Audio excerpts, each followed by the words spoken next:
Yeah, screen is visible to all. Yes, sir, it's Yes, sir. visible. Yes, Yes, sir. sir.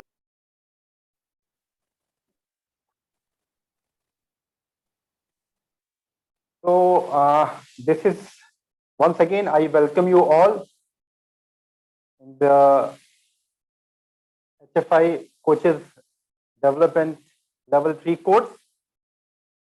In this, first of all, we covered many topics. So now today's topic is a basic collective play attack in handball. So I already told you the most important factor is scoring the goal in handball, and everybody wants to just see this thing, how the teams are scoring the goals, how the players are scoring the goal.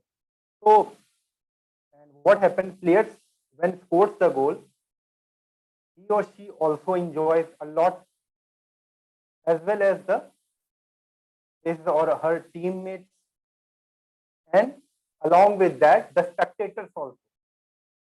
So, the ultimately aim in our handball is to score the goal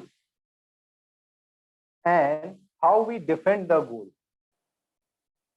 And the team who scores the more number of goals against the opponent team, that team simply wins the match. This is a simple definition of handball that we can define in 3 or 4 lines.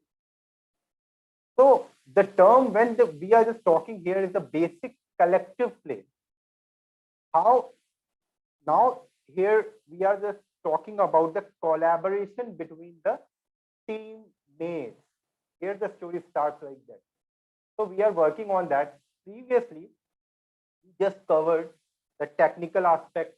In previous session, we covered technical aspect, rules and all. And then afterwards, we move towards the we factor.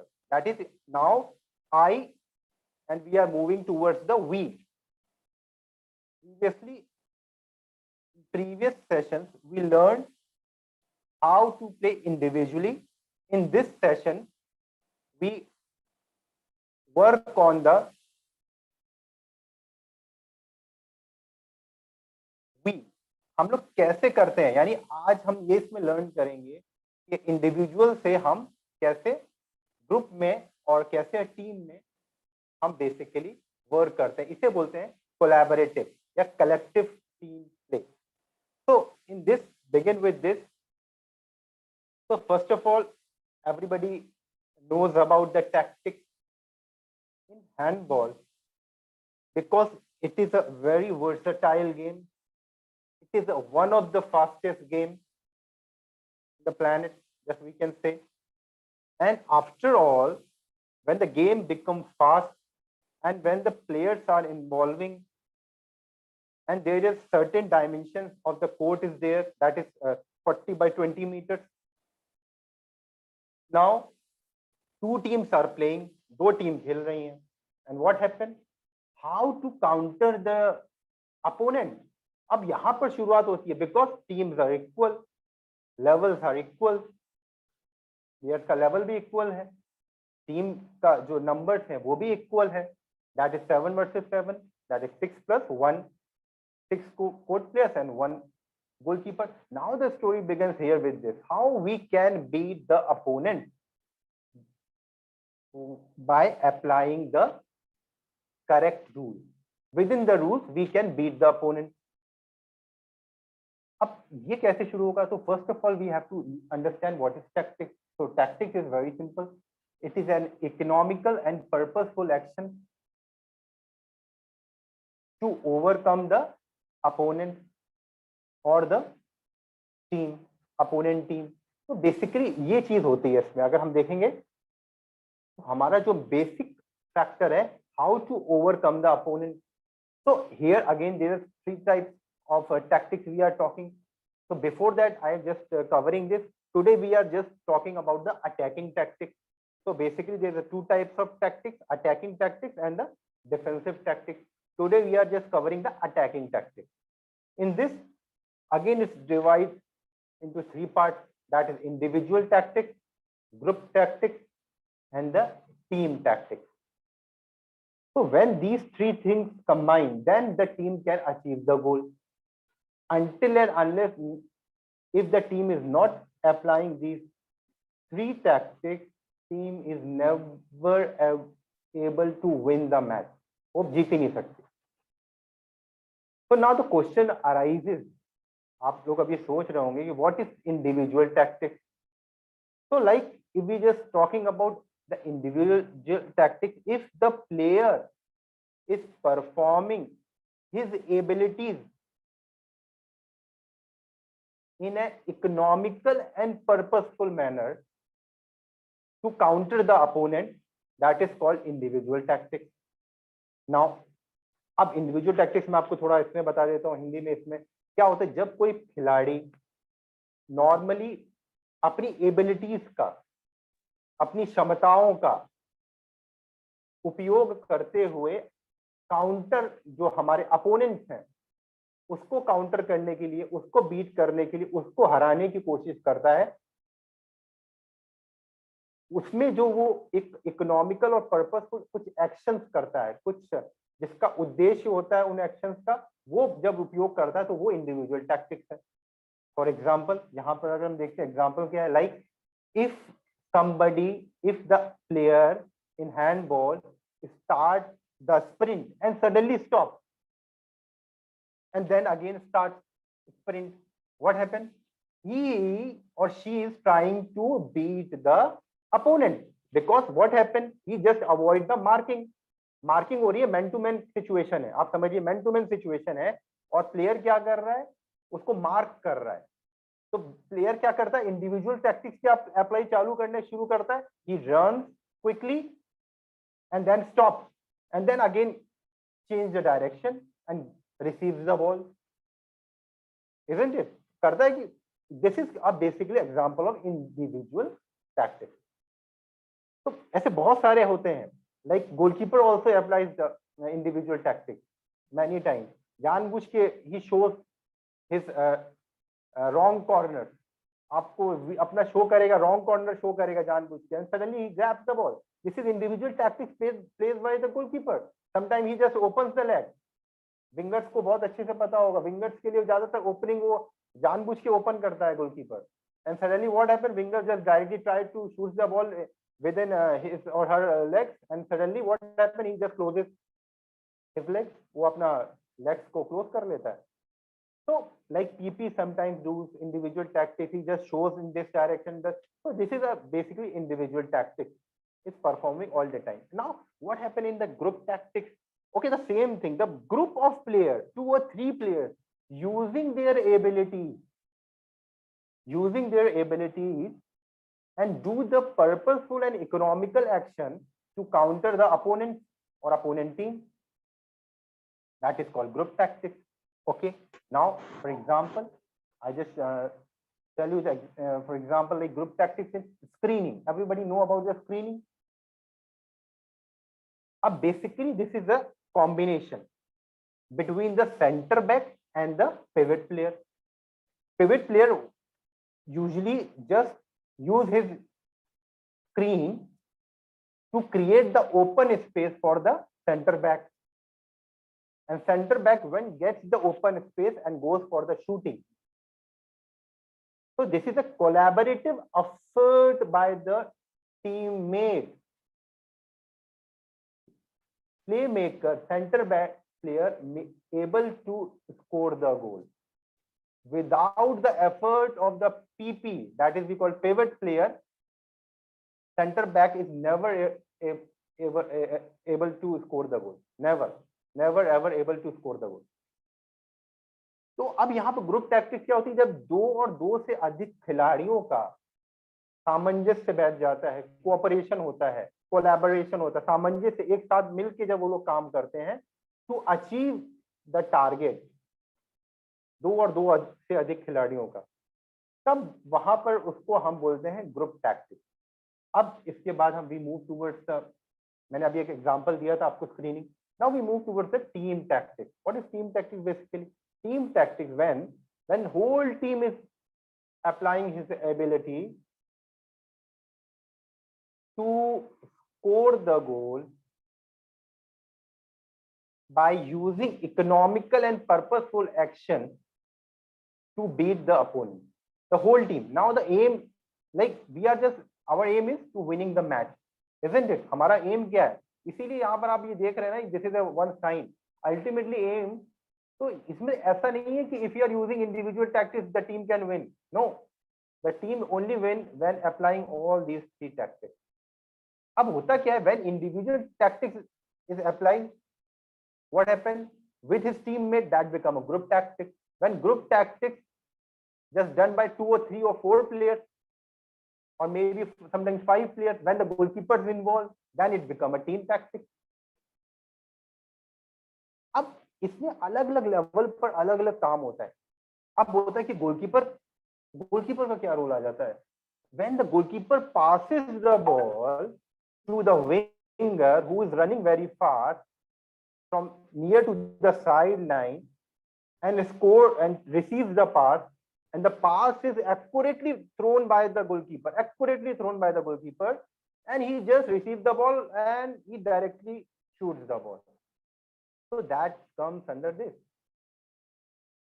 अब ये देखा कहां पर हमारा कैसे हो रहा है? If again what happened, wingers hold somebody just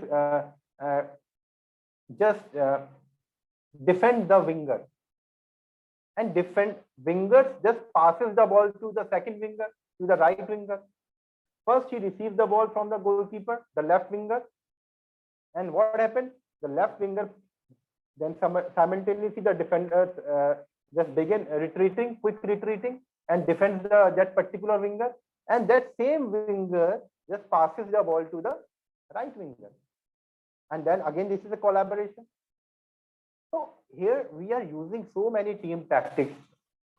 So here we are also using some attacking systems to defend, to attack, like we are using 3-3 system, 3-3 attacking system. So it is again a collaborative effort by each and every player. सभी players effort कर रहे होते हैं. So like that we have to first focus on the individual tactics, then group tactics and the team tactics. So now in this, अब इससे बड़ा interesting सा part start होता है.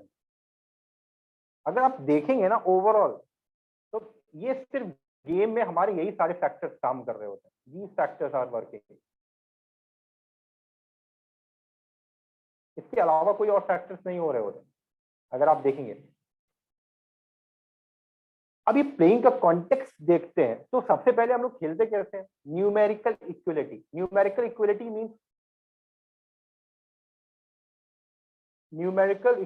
Means like if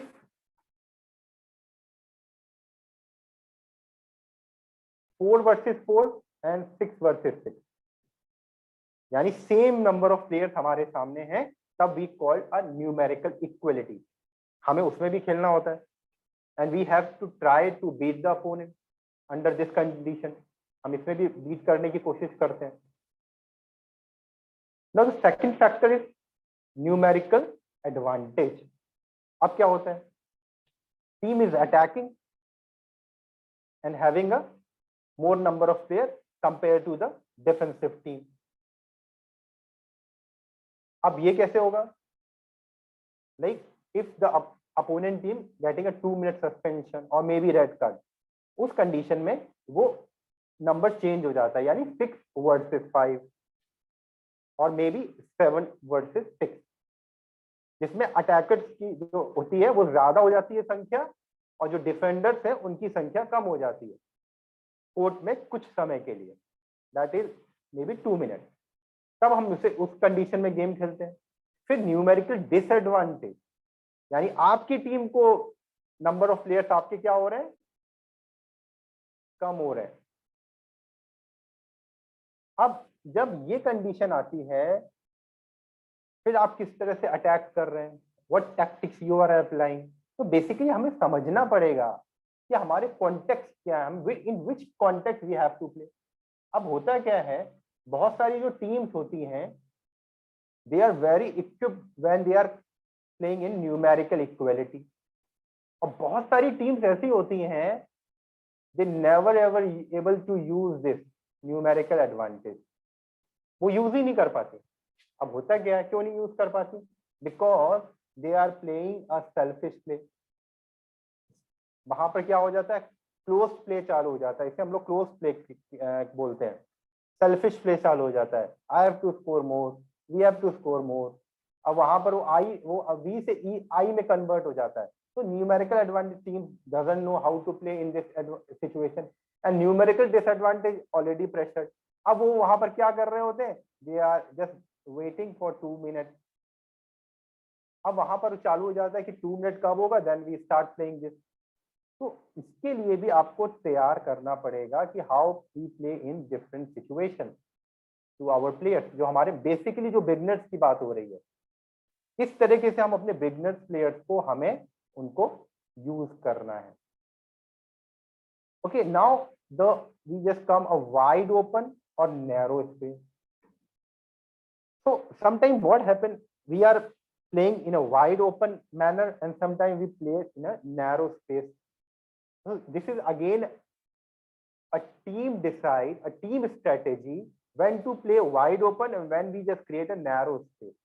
So it depends upon the strategy of the team and the abilities of the player of that particular team. अब उस team के पास कैसे प्लेयर्स हैं, जंप शूटर्स हैं, या उसके पास शॉर्ट हाइटेड प्लेयर्स हैं, या बेसिकली बहुत एजाइल प्लेयर है। तो कौन सा हमें मेथड यहाँ पर यूज करना है? तो बेसिकली आपको मैं जैसे अगर बोलेंगे तो वाइड ओपन होता है, तो आपको थोड़ा सा, अगर आप में से कुछ लोग जानते हैं, अगर कुछ कंफ्यूज हो अगर इस बारे में, तो मेरे से पूछ सकते हैं। तो जैसे 2-4 खेल रहे हैं, 2-4 अटैकिंग सिस्टम जब खेलते हैं तो that become wide open basically, जब हम उसमें जा रहे हैं। और जब हमारा नैरो स्पेस में हम क्रिएट कर रहे होते हैं तो हम 3-3 अटैकिंग सिस्टम खेल रहे होते हैं। पर 3-3 में भी क्या होता है कि समटाइम व्हाट हैपन, अगर हमारे जो प्लेयर की जो हाइट इज अबाउट 6 फीट और समथिंग लाइक दैट, 6+, तो वो वाइड एंगल में जाके they can play to confuse the defence line. तो उस समय ये कंडीशन बनती है।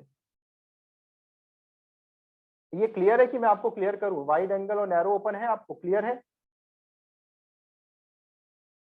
वाइड ओपन और नैरो स्पेस? No sir.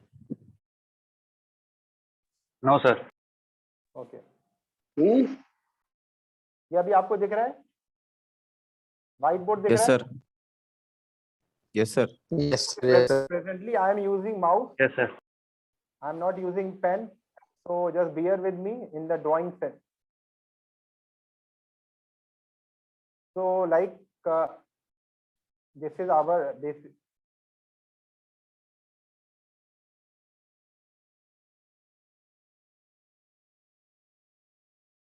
अगर players just taking here, this back players just taking the place here,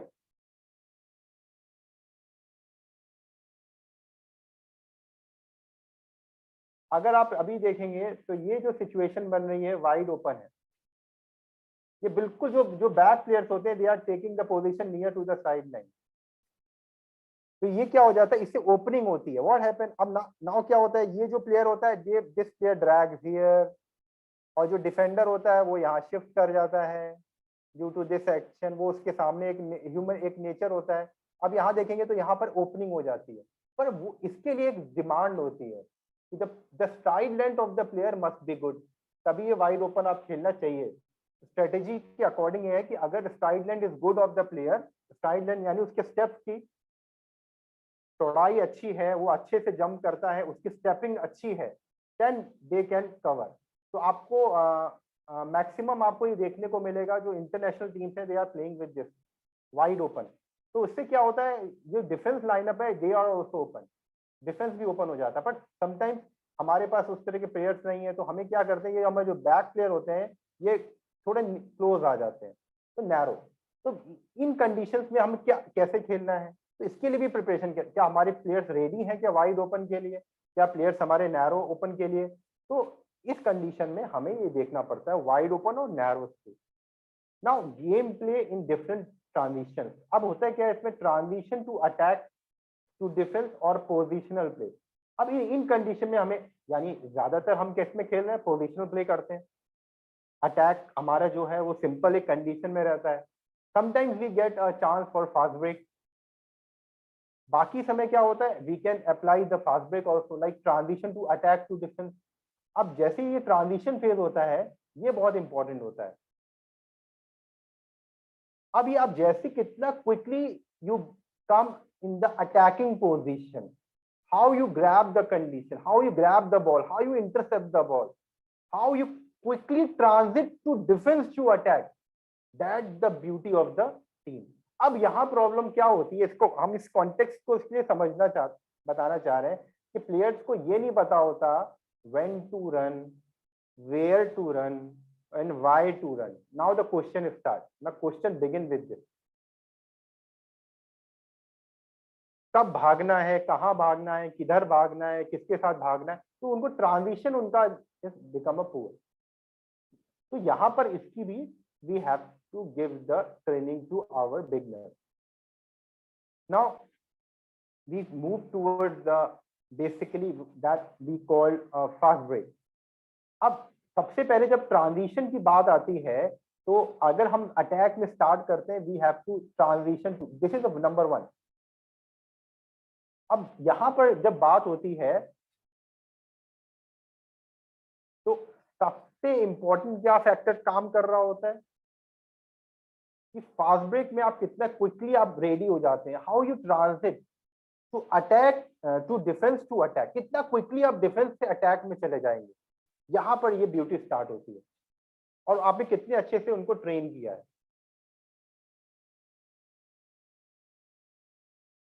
अब आपके पास बॉल पोजीशन आई, अब प्लेयर्स को बॉल जैसी मिलती है at the same time what happened, that team become attacking team, isn't it?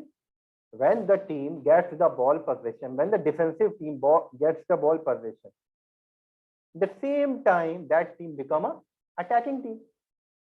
अब attacking team हुआ पर how quickly that utilize that particular time, जिससे कि what happens, the opponent team not get organized, वो वहां पर उनको ऑर्गेनाइज डिफेंस ना कर सके। तो उसमें सबसे इंपॉर्टेंट होता है that we must understand this thing. तो अब इसमें होता क्या है, इसमें वी हैव लाइक, अब इसमें सिचुएशंस कुछ बनती हैं। अब इसमें सबसे पहली जैसी होती है simple fast break, that is first wave, extended fast break second wave, complete fast break third wave and then fast throw off. ये हमारा सबसे पहला काम स्टार्ट हो जाता है ट्रांजिशन टू अटैक में। अगर इसमें हम बात करते हैं तो this is first thing that teams must consider and we have to teach the teams accordingly. We must teach the students in first wave, in second wave, third wave and after conceding the goal that is we call a fast throw off. उसमें कैसे हमें train करना है उसकी हमें तैयारी करानी चाहिए, that is we call a transition to attack. अब इसमें फिर नेक्स्ट क्या हो जाता है, अब इस सिचुएशन में जो एंगल्स होते हैं टीम्स क्या करती हैं, वाइड ओपन स्पेस में जाती हैं या नैरो स्पेस में जाती हैं या टूवर्ड्स द साइड लाइन जा रहे हैं, तो उसमें इंपॉर्टेंट फैक्टर काम कर रहा होता है कि प्लेयर्स क्या साइड लाइन से रन कर रहे हैं towards near to the side line या सेंटर ऑफ द लाइन। फिर क्या होता है play around the goal area. अब जैसे क्या होता है लूजिंग द बॉल पोजीशन। अब नेक्स्ट हमारा जब क्या हो रहा होता है कि अगर इसमें देख रहे हैं लूजिंग द बॉल पोजीशन में क्या होगा, फिर हमारा वहां पर स्टार्ट हो जाएगा then attack against positional defence. जब ये हमारा अगर इस कंडीशन बनती है, ये बेसिकली हमारी एक कंडीशन हुई ट्रांजिशन टू अटैक नंबर 1। अब क्या हुआ, team is not able to score the goal by using the fast break. तो क्या अटैक नहीं करेंगे, क्या टीम अटैक नहीं करेगी? बिल्कुल करेगी।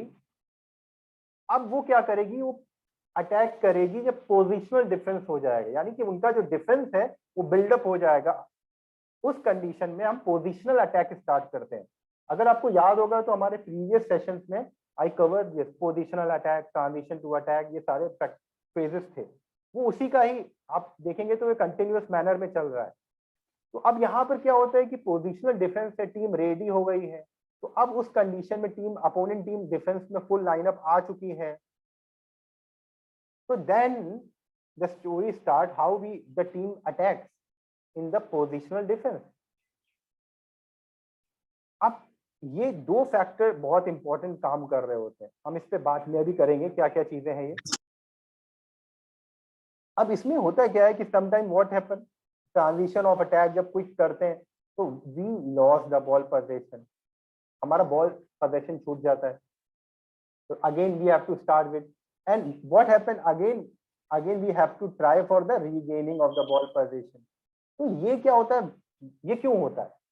Due to the error, passing error, catching error, spatial temporal error, time and space management नहीं होता अच्छे से प्लेयर से, नैरो एंगल में जाना है, वाइड एंगल में जाना है, पोजीशनिंग कहाँ लेना है, तो ये कुछ एरर होते हैं जिससे क्या होता है, या रॉन्ग पासेस होता है, तो teams may lose the ball possession, but again team try to regain the ball possession, and again the system starts with the transition to attack, and then the second is attack against positional defense. Now अब phases of attack की जब हम बात करते हैं तो transition to attack में जो हम लोग इंपॉर्टेंट फैक्टर होता है, the most important is the open scoring opportunity. How we get the open scoring opportunity, why we are getting open scoring opportunity, because opponent team is not organised yet.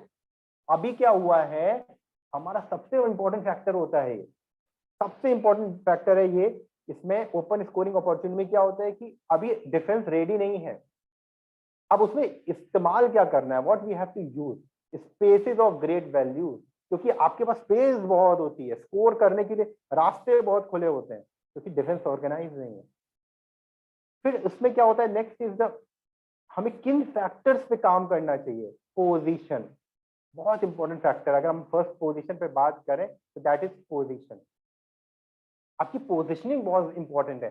अगर winger गलत direction में run करता है, goalkeeper is not able to pass the ball, आप goalkeeper को अगर winger की position अच्छी नहीं है, PP is right running in wrong direction, showing his back and just turning the head like this only, again it is very difficult for the goalkeeper to pass the ball, but the same pivot player runs in a diagonal manner in the curvature of the path। अगर वो curve में भागेगा, curve में running करेगा, तो goalkeeper easily passes the ball, बहुत easy होता है टू ग्रैब द बॉल। अब मैक्सिमम प्लेयर्स जब बिगिनर होते हैं तो उनको प्लेयर्स को क्या करते हैं, वो रन सीधे सीधे रन करना चालू करते हैं और बस टर्न करते हैं बाय टर्निंग देयर नेक। अब गोलकीपर को it's quite difficult to throw the ball, और ये सबसे बड़ा एरर होता है, this is one of the biggest error, और इसीलिए जो पासिंग एरर होना चालू होता है। तो पोजीशन में मोस्ट इंपॉर्टेंट, क्या विंगर सही पोजीशन में जा रहे हैं, वो भी एक है। फिर temporal, it is basically temporal mean it's related to the time, क्या टाइमिंग सही है, बहुत इंपॉर्टेंट है आपका भाई। ये ट्रांजिशन ऐसा नहीं कि 2-3 मिनट के लिए रहेगा, it is for the micro second, for hardly for 2-3 second. If the team is good then they can score the goal, तो टाइमिंग मैटर। तो टेम्पोरल, डोंट गेट कंफ्यूज, आपका यहाँ पर हो रहा है in relation to the time, आपका timing बड़ा रोल प्ले करता है, बहुत इंपॉर्टेंट है। How the goalkeeper collects the ball and how quickly he recovers the ball and how quickly he passes the ball, यहाँ पर पूरा स्टार्ट वहां से होता है। या जो उसका जो टीम मेट जो प्लेयर है वो कितना क्विकली उस टाइम को यूटिलाइज करता है। Then the third, space. भाई जो स्पेस क्रिएट हो रही है वो ऐसा तो है नहीं कि वहां पर वो like it become something like permanent door, आपके वहां रास्ता हमेशा खुला रहेगा, बिल्कुल नहीं, कभी नहीं होता ऐसा। वो कुछ समय के लिए वो जो स्पेस मिलेगी, special means in relation to space, तो डोंट गेट अगेन, ये स्पेस जगह से संबंधित है, ये टाइम से संबंधित है और ये जगह से संबंधित है, स्पेशियल। तो special is related to the space, आपके पास जो स्पेस है वो आप यूटिलाइज कर रहे हैं क्या प्रॉपर्ली। फिर क्या होता है, एंड और न्यूमेरिकल, क्या नंबर्स क्या है। अब यहाँ नंबर्स की क्या बात होती है, because whenever the team just tries to score the fast break or utilizing the fast break, what happens at that time, the situation is like that only, goalkeeper 2 versus 1, goalkeeper plus 2 versus 1 situation is there most of the time, or goalkeeper 1 versus 0, nil, एक भी player नहीं होता, so that is a numerical advantage in the fast break. Or sometime what happen, goalkeeper 3 versus 2, goalkeeper plus 4 versus 3, यानी हमारे 4 attacker हैं और 3 defender हैं including the goalkeeper, goalkeeper ने पास किया, तो यहाँ न्यूमेरिकल एडवांटेज रहता है कुछ समय के लिए।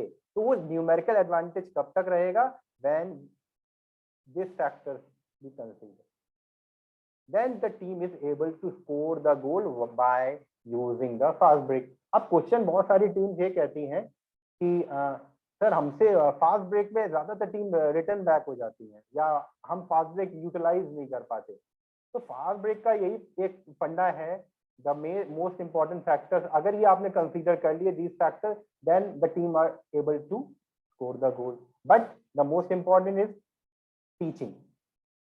टीचिंग बहुत जरूरी है, आपको टीचिंग इंपॉर्टेंट है और ट्रेनिंग जरूरी, तभी वो ये सारी चीजें कर पाएंगे। Now in handball a fast break is often the result of, basically fast break का अगर हम देखें तो अगर क्वेश्चन आता है नेक्स्ट क्वेश्चन, कैसे फास्ट ब्रेक को कन्वर्ट किया जा सकता है, उसे हम, तो सबसे पहले हमें कुछ फैक्टर्स पे काम करना पड़ा, बहुत इंपॉर्टेंट है। देखिए ये बहुत इंपॉर्टेंट है, इंटरसेप्शन। आपकी टीम को इंटरसेप्शन आने चाहिए, अगर वो उसमें वीक है तो मुश्किल है। Stealing the ball while dribbling, देखिए ये बहुत इंपॉर्टेंट स्किल होती है प्लेयर की, ये जो डिफेंडर्स होते हैं बहुत अच्छे से यूटिलाइज करते हैं। जो प्लेयर्स बहुत ड्रिबल ज्यादा करते हैं वो बहुत अच्छे से आप उनकी बॉल स्नैच कर सकते हैं, बहुत अच्छे से। मैं आपको इसका एक छोटा सा एक एग्जांपल बताता हूँ। एक हमारा मैच चल रहा था ऑल इंडिया यूनिवर्सिटी में, मेडल मैच था, मेडल मैच। तो उस कंडीशन में क्या हो रहा था, अपोनेंट टीम के पास 3 इंटरनेशनल प्लेयर्स खेल रहे थे एट दैट टाइम, और बाकी जो 3 प्लेयर्स थे वो वीक थे। पर वो जो 3 में से 2 प्लेयर्स थे वो ड्रिबलिंग बहुत कर रहे थे, because they are dependent on that particular player, पूरी टीम उन पे डिपेंड होकर खेल रही थी। तो इस कंडीशन में क्या कर रहे थे, they are doing the dribbling, और इसीलिए वो सबको बीट करते हुए आ रहे थे, पर nobody just metalise this thing. और वहां पर क्या हुआ, we just apply this theory, stealing the ball while dribbling. हम लोग ने स्नैच करना चालू किया वहां से बॉल, हमारे स्टूडेंट्स ने, बच्चों ने, and they just utilising this thing, और we just won the match due to the applying this. पर हमारे बच्चे उनको पता था कि how to steal the ball, कैसे बॉल को निकालना है जब वो ड्रिबल कर रहे हैं। और उससे हुआ क्या कि जो उनकी स्ट्रेटेजी थी वो बिल्कुल फेल हुई, क्योंकि वो डिपेंड थे, क्योंकि वो पहले से वो सारे मैच खेल के आ रहे थे, और उन in between they are not ready to apply different type of tactics, because whole team is dependent upon only 3 players, basically centre back, right back and the pivot player. So when the center back is not able to give the pass while using the dribble, आपने देखा होगा बहुत सारे centre back पे dribble बहुत करते हैं, और उसमें और हमने मैक्सिमम क्या देखा है कि ज्यादातर प्लेयर्स क्या करते हैं, जस्ट उसकी ड्रिबल जब कर रहा होता है तो they never try to snatch the ball, they never try to put out the ball. वो करते क्या है, they just grab the player, वो बस उनका फोकस होता है हमें प्लेयर को पकड़ना है, प्लेयर को रोकना है। First you can take out the ball, वो ज्यादा इंपॉर्टेंट है। अगर बच्चों को पता है कि हमें क्या करना है, अगर आपने ये मैक्सिमम टाइम किया तो उसका 50% चांस क्या होगा, उसका प्ले मेकर का ऑटोमेटिक, अगर वो इंडिविजुअल प्ले कर रहा है, देखिए ब्रैकेट में समझिए, अगर वो इंडिविजुअल प्ले कर रहा है तो वो मैक्सिमम टाइम ड्रिबल करके जरूर अंदर आएगा, मैक्सिमम टाइम वो ड्रिबल कर रहा होगा। और जैसे ही अगर वो विद इन द लिमिट आपके रेंज में आ रहा है, in the zone of the defender, तो अगर आपके डिफेंडर उसके लिए तैयार है स्टील करने के लिए, तो again this is the advantage for the team, वो फास्ट ब्रेक के लिए जा सकते हैं। फोर्थ टेक्निकल एरर बहुत इंपॉर्टेंट है। प्लेयर्स समटाइम प्रेशर ग्रिप देते हैं, उनको प्रेशर क्रिएट करते हैं प्लेयर, तो उसमें गलतियां करते हैं, पासिंग एरर, गलत पास दे देते हैं, ब्लॉक्ड और प्रोवोक्ड मिस शॉट और ऑफेंसिव फाउल। समटाइम क्या होता है कि जानबूझ के ओपनिंग क्रिएट की जाती है, जो एडवांस यहाँ प्लेयर्स हैं वो जान रहे होंगे, बैठे होंगे, वो देख रहे हैं कि जानबूझ के ओपनिंग क्रिएट की जाती है फॉर द वीक प्लेयर, जो वीक प्लेयर्स होते हैं, और for the basically for the winger. अगर विंगर को आप नैरो एंगल से शूटिंग करने देंगे तो again this is a provoke miss shot बोला जाता है इसको, प्रोवोक। तो ये भी प्लेयर्स को पता होना चाहिए। अब प्लेयर क्या करता है मैक्सिमम टाइम, वो अपने प्लेयर को इतना इंडिविजुअली ब्लॉक कर रहा होता है, डिफेंड कर रहा होता है समटाइम, कि वो प्रोवोक मिस शॉट कराता ही नहीं। And this is the art of the player.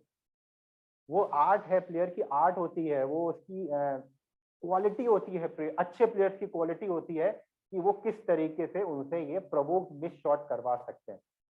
And then the offensive foul, how you manage this offensive foul. Offensive foul कैसे कर सकते हैं, तो ये अगेन स्टेपिंग का वर्क होता है कि आपके कितने प्लेयर एजाइल हैं, क्विक हैं, तो उसमें ये सारी चीजें हम ऑफेंसिव फाउल भी यूज कर सकते हैं, प्रोवोक्ड।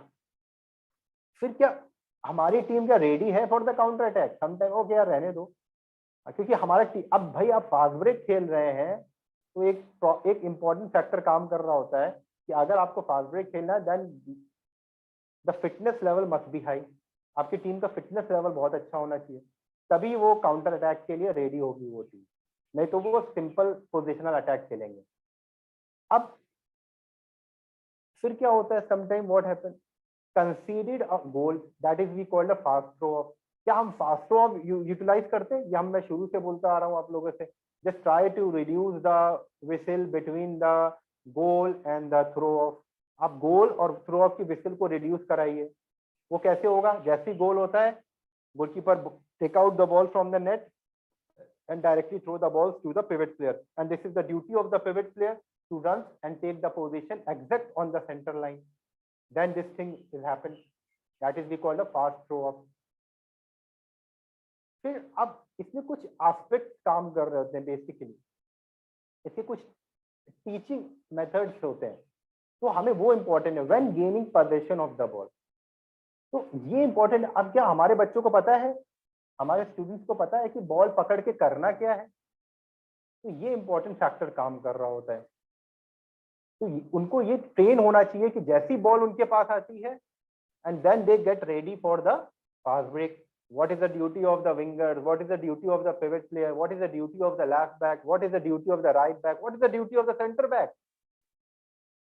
ये सारी चीजें पता होना चाहिए, तभी ये होता है। अब होता क्या है कि विंगर्स को पता नहीं होता, चलो विंगर्स को पता है तो सेंटर बैक को पता नहीं होता है व्हाट इज द ड्यूटी। तो अभी ये ड्यूटीज पता होने चाहिए, किस समय किस कंडीशन में क्या क्या चीजें की जाती हैं। Then the things start. Now quicker a team tactical transition, result will be the wonderful result, you get the 100% scoring. अगर आपका टैक्टिकल ट्रांजिशन क्विक है, डिफेंस टू अटैक, तब क्या होता है,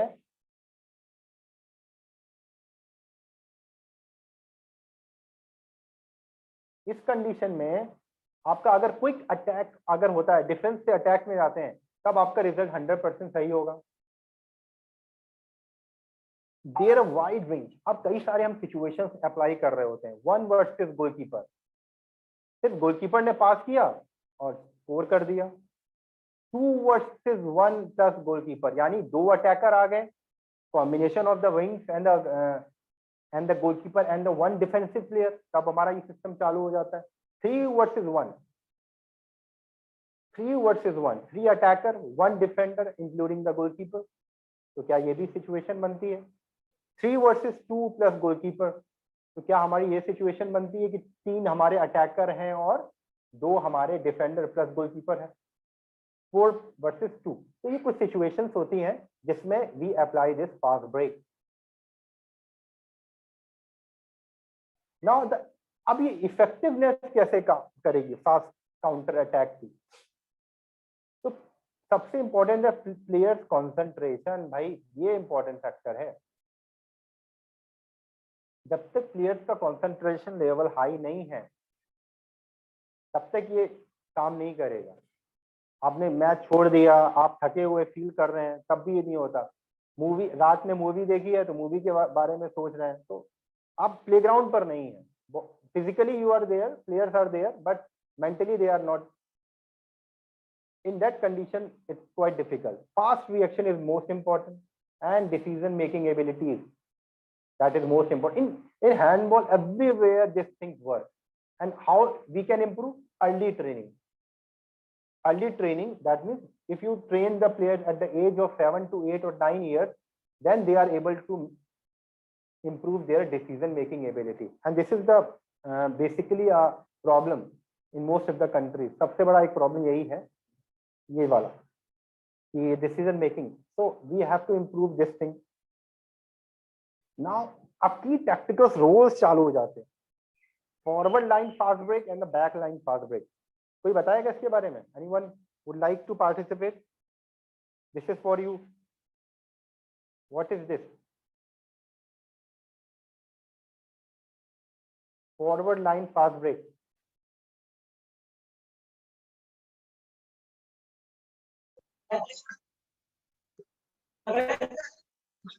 हाँ, ठाकरे जी बोल रहे हैं. हाँ बोलिए. हाँ, hello sir. Forward line fast break like create danger and goal scoring. मतलब इसको फॉरवर्ड लाइन फास्ट ब्रेक में हमें अटैक करना है, create danger and goal score opportunity को ढूंढना है. कौन कौन रहेगा? मतलब क्या आपका आवाज क्लियर नहीं आ रहा है? हेलो, आ रहा है सर? हेलो नहीं. हाँ बोलिए, क्या बोल रहे थे आप? बोलिए. Forward line fast break like जो स्कोर करना है उसको अपॉर्चुनिटी को ढूंढना है हमें, वो self breaking like something. Okay ठीक है. मैं एक्चुअली आपको सही से सुन नहीं पा रहा हूँ. You are not audible. Your voice is breaking. Your voice is breaking. Okay, Imran Khan is just raising the hand. Imran Khan. Imran Khan.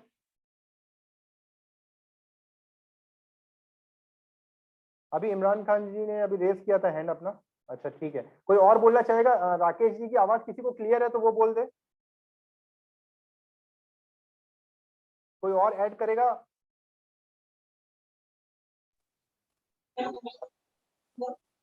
Hello.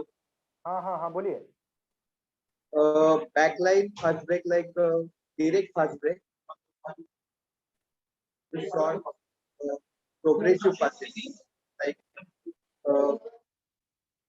using the direct pass to toward the shooters. चलिए ठीक है. मतलब आप क्या बोलना चाह रहे हैं? फॉरवर्ड लाइन में मतलब डायरेक्ट पास फेंक देते हैं. हाँ. और बैक लाइन फास्ट ब्रेक में क्या होता है?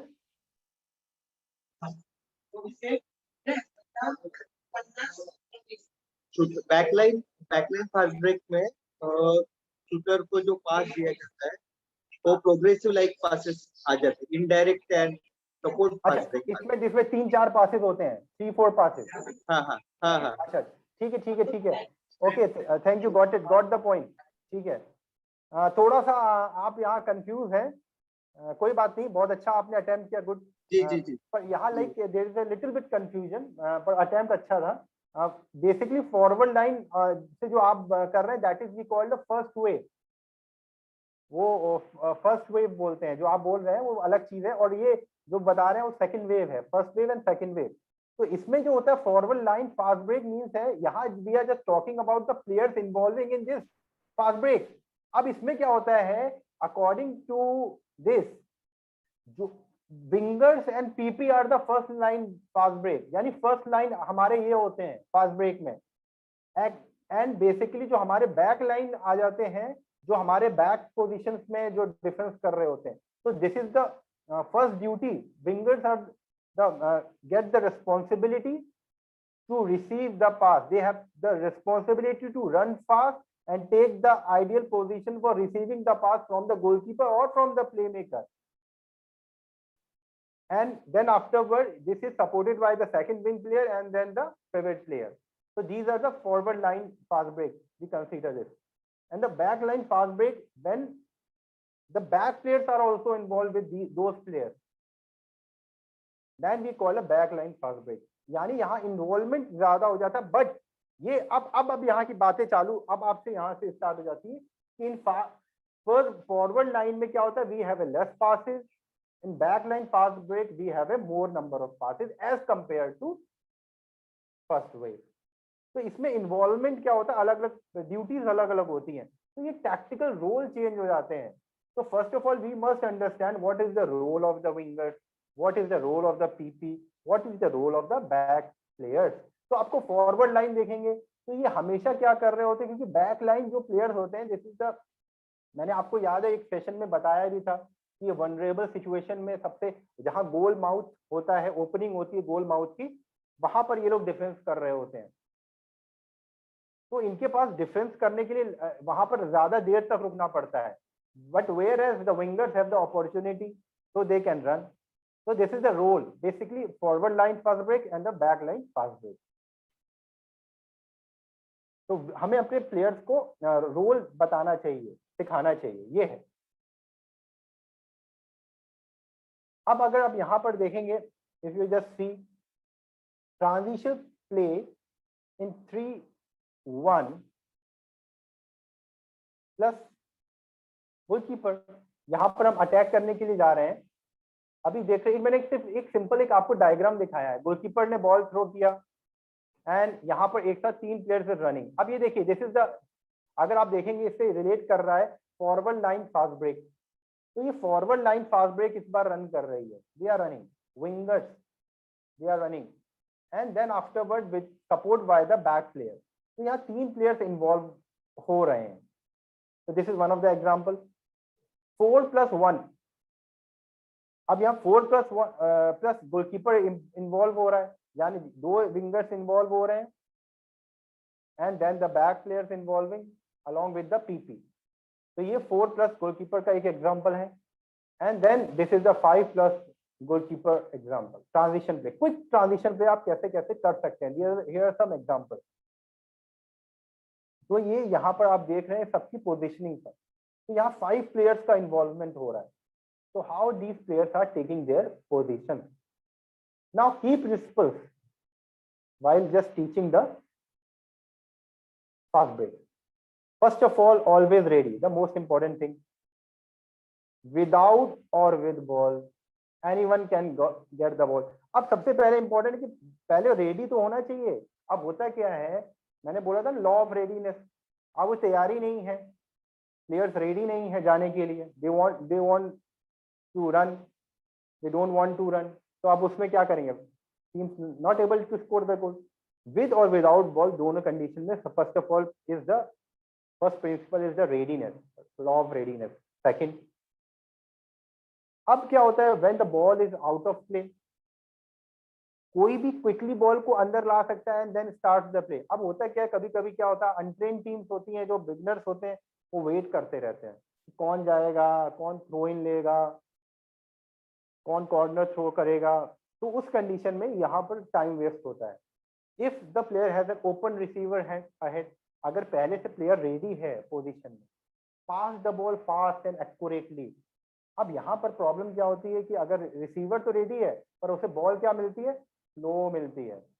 यहाँ एक बहुत प्रॉब्लम होती है, अगर बॉल स्लो मिलेगी तो मैंने बोला था क्या एक फैक्टर काम करता है, कौन सा फैक्टर वेस्ट हो जाएगा अगर फास्ट बॉल नहीं फेंकेंगे, कोई बताएगा विच फैक्टर,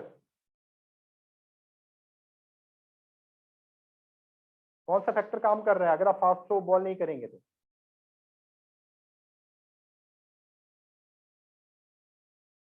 अभी 4 फैक्टर्स बताए थे ना, एक फैक्टर जो बोला था कि बहुत इंपॉर्टेंट है, टेम्पोरल टेम्पोरल टेम्पोरल जिसे बोलते हैं टाइम। आपका अगर बॉल स्लो मूव करता हुआ जा रहा होगा तो भी वहां पर अपोनेंट आके उसको बॉल ले लेगा, डिफेंस कर लेगा। तो फास्ट और एक्यूरेट भी होना चाहिए। अब नेक्स्ट इज, अगर वहां पर उसके पास उसने पोजीशन ले ली है, प्लेयर ने सारा कुछ कर लिया है, तो क्या होता है, क्या उससे स्पेस क्रिएट किया है, स्पेस क्रिएशन है, वो क्या अपनी स्टैगर्ड पोजीशन में ले रहे हैं, ये बहुत इंपॉर्टेंट होता है। तो विंगर्स क्या अपनी आइडियल पोजीशन ले रहे हैं, पीपी ने क्या स्टैगर्ड पोजीशन किया है, या लेफ्ट बैक अपनी पोजीशन को स्टैगर्ड कर रहा है,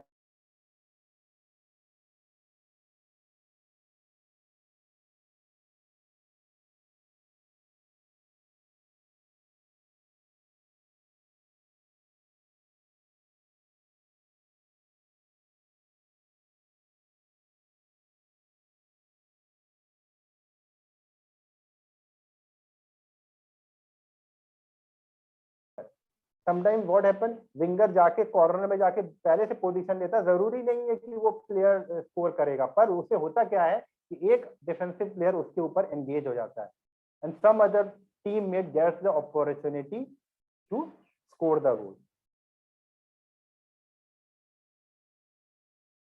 अब जो अभी यहाँ पर थोड़ा सा हम लोग इसमें बात कर लेते हैं कि इसमें कुछ टर्मिनोलॉजी यूज होती है। Simple fast break, extended fast break. अब सिंपल फास्ट ब्रेक क्या होता है? When the team is scoring applying just taking one pass, then it is called a simple fast break. This is comes under the first break, first wave. अब second extended fast break में क्या होता है? When the team scoring the goal with 2 or more than 2 passes, then it comes under the extended fast break. ये extended fast break बोला जाता है। इसमें basically क्या हो जाता है? second wave और third wave में हम लोग इसे काउंट करते हैं। 2 और 2 से अधिक जब पास दिए जाते हैं तभी एक्सटेंडेड फास्ट ब्रेक हो जाता है, ज्यादा नंबर ऑफ प्लेयर्स का इन्वॉल्वमेंट हो जाता है। अब कंप्लीट फास्ट ब्रेक क्या होता है? Team is still, opponent team is still not organise, opponent team organise नहीं हो पाती है, they are getting the chance. मैं इसका आपको अभी एग्जांपल दिखाऊंगा, आपको, I will show you the, तो आप इसे भूलिएगा नहीं। मुझे मालूम है बहुत सारे लोगों के अंदर अचानक से कंफ्यूजन क्रिएट हो गया होगा, तो मैं इसलिए बता रहा हूं। तो अभी बताऊंगा what is complete fast break. तो कंप्लीट फास्ट ब्रेक क्या होता है कि जब डिफेंस रेडी नहीं होता है, डिफेंस ऑर्गेनाइज नहीं हो पाता है, उस कंडीशन में उसे कंप्लीट फास्ट ब्रेक बोला जाता है। And then the fast throw off. अब फास्ट थ्रो ऑफ कब होता है? When the team itself concede a goal and goalkeeper recovers the ball from the goal net and passes the ball to his teammate, basically a pivot player, and from there TP starts the quick throw off, fast throw off, and team attacks the opponent team, and opponent team is not organized in that particular time.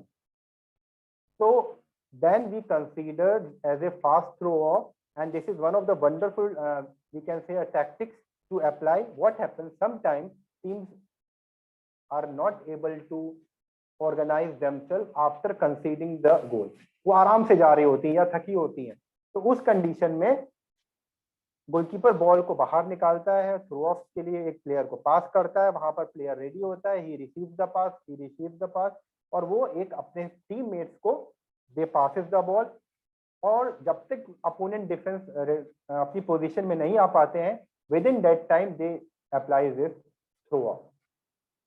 तो ये कुछ terms हैं जो use किए जाते हैं in counter attacks and fast break. अब मैं आपको वो जो था यहाँ पर अभी, I will show you the video, यहाँ पर दिख रहा है।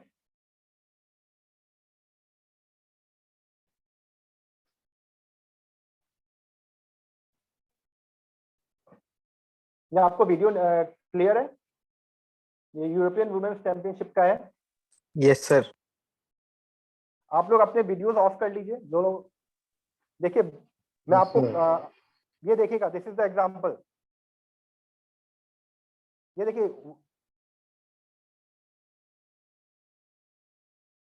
अभी आप देखेंगे जो एक्सटेंडेड फास्ट ब्रेक के बाद किस तरीके से फास्ट ब्रेक, देखिए अभी defence is not get organise, अभी वो ऑर्गेनाइज नहीं हो पाया है, और ये देखिए इस पोजीशन से उन्होंने फास्ट ब्रेक किया।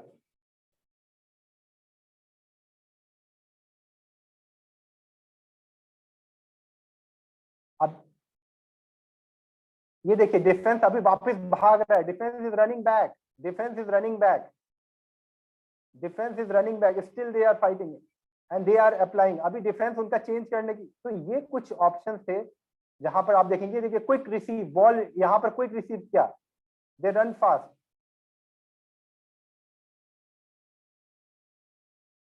अभी डिफेंस ऑर्गेनाइज नहीं है, अभी अब देखिए स्कोर हो रहा है, ये हमारा बेसिकली एक्सटेंडेड फास्ट ब्रेक के बाद जो हम लोग करते हैं, उस कंडीशन में डिफेंस रेडी नहीं हो रहा है,